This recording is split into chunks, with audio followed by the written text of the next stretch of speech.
Bismillahirrahmanirrahim. Assalamualaikum warahmatullahi wabarakatuh.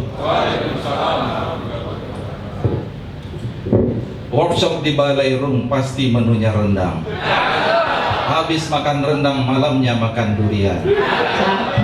Saya bangga aspek Indonesia semakin berkembang menjadi mitra strategis Kementerian Ketenagakerjaan. Itu baru namanya pantun, Mbak, ya. Siap salah Bapak, mohon izin. Yang saya hormati Ketua Majelis Nasional Aspek Indonesia, ya, Bro, di sini Bro ya. Fahriza beserta jajaran, Presiden Aspek Indonesia Bro Muhammad Rusdi beserta jajaran. Ini banyak ini ya.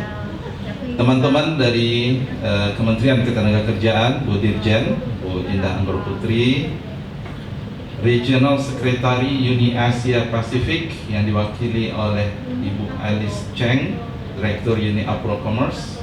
Thank you, Bu. Central Executive Standing Committee Member and Director International Affairs Bureau UA Zenzen, Bapak Katsutoshi Matano. Assistant Director International Affairs Bureau UA Zenzen, Ibu Ayako Nakata. Presiden Director PT Unity Factor yang diwakili oleh Bapak Abun Jufarjaya. Ini ketika Presiden Direktur PT Unity Tractors Bapak, bukan Bro di sini ya.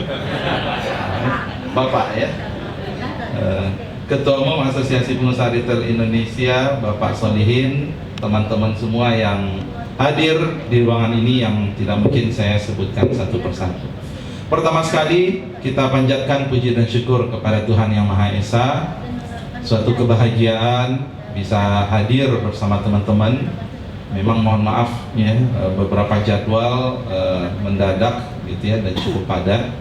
Saya mungkin tidak bisa lama, nanti dilanjutkan oleh Bu Putri yang memang sudah jauh berpengalaman terkait dengan bagaimana kita merancang dan kita menginginkan terwujudnya satu hubungan industrial yang harmonis, hubungan industrial Pancasila.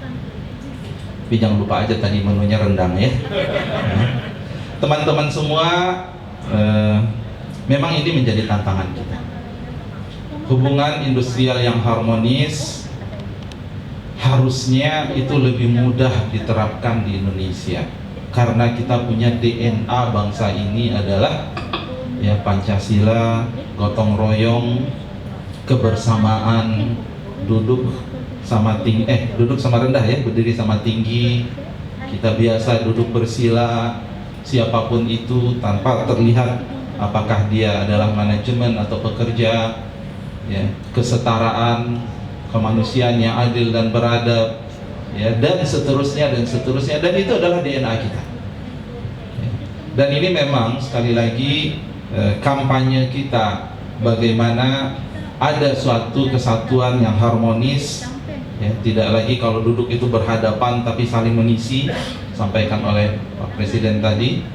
Ini harapan kita semua. Dan tentu untuk mengubah culture itu butuh waktu. Saya baca buku Toyota Way dari Jepang. It takes about 30 years ya to do transformation, culture transformation, 30 tahun. Ya. Saya baru 3 bulanan ya. Jadi jangan terlalu ya, perubahan itu ada journey-nya. Sehingga pesan saya yang pertama memang regulasi akan selalu tertinggal ya.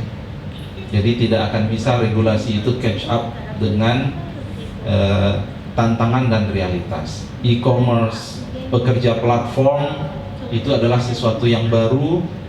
Kalau kita hanya berbicara regulasi yang ada, tentu itu kita tidak bisa mengacu ke sana.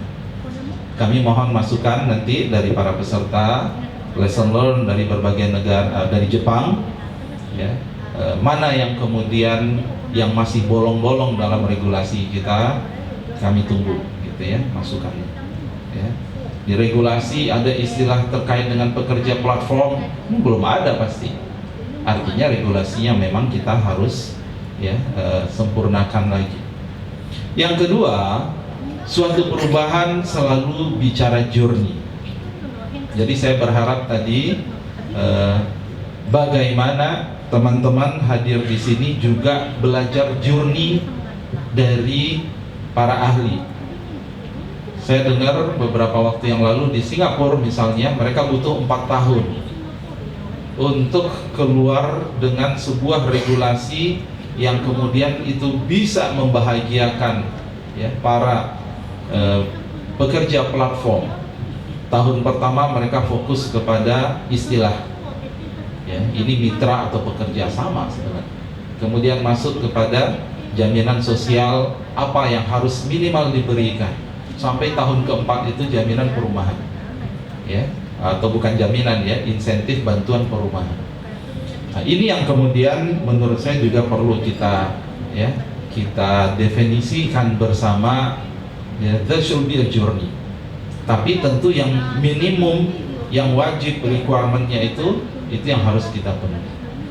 Jadi saya melihat teman-teman semua, kami dari Kementerian Ketenagakerjaan jelas kita ingin kondisi saat ini di mana pengusaha bicaranya profit, pekerja bicaranya kesejahteraan, sampai suatu saat dua-duanya itu duduk bersinergi berbicara tentang produktivitas bersama. Tepuk tangan dulu dong ya. Saya memang tidak seperti Bro ya Rusdi yang begini gitu ya, beda ya. Jadi produktivitas menjadi titik temu. Produktivitas menjadi titik temu. Dan dua-duanya ini adalah menjadi concern kita semua. Ya, concern dari pekerja, concern dari pengusaha. Let's talk about productivity. Produktivitas bagus, perusahaan growth-nya bagus, daya saingnya bagus, berkembang.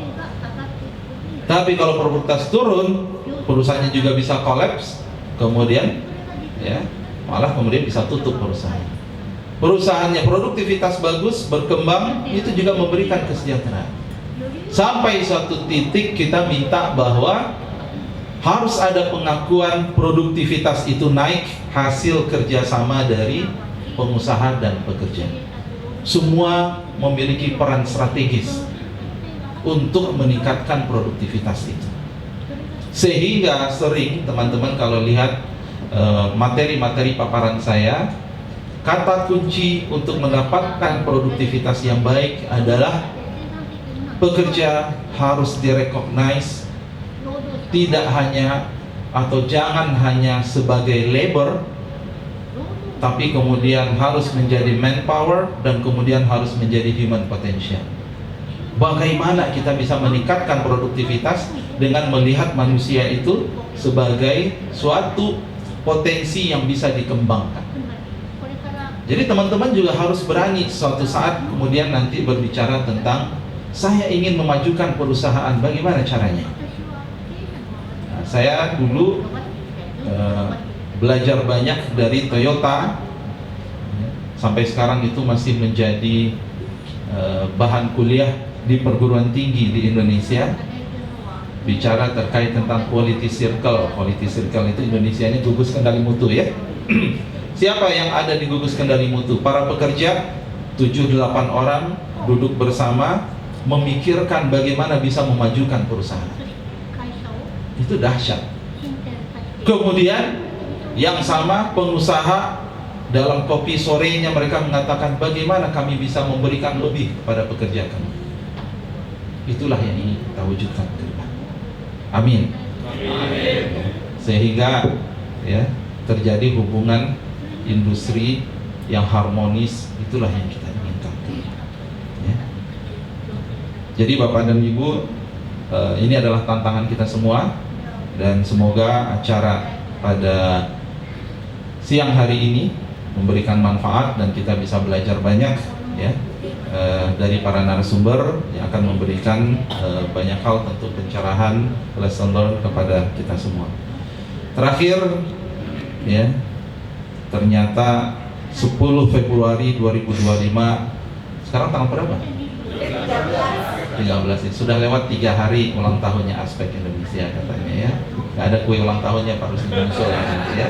Saya ucapkan selamat ulang tahun pada Aspek Indonesia. Ulang tahun yang ke-26.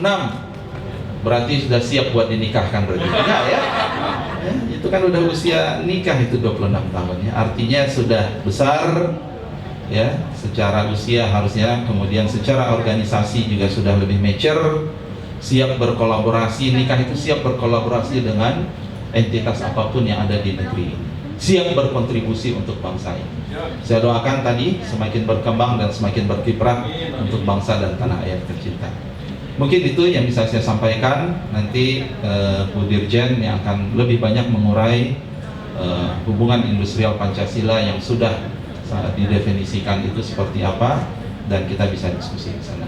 Billahi taufiq wal hidayah. Assalamualaikum warahmatullahi wabarakatuh.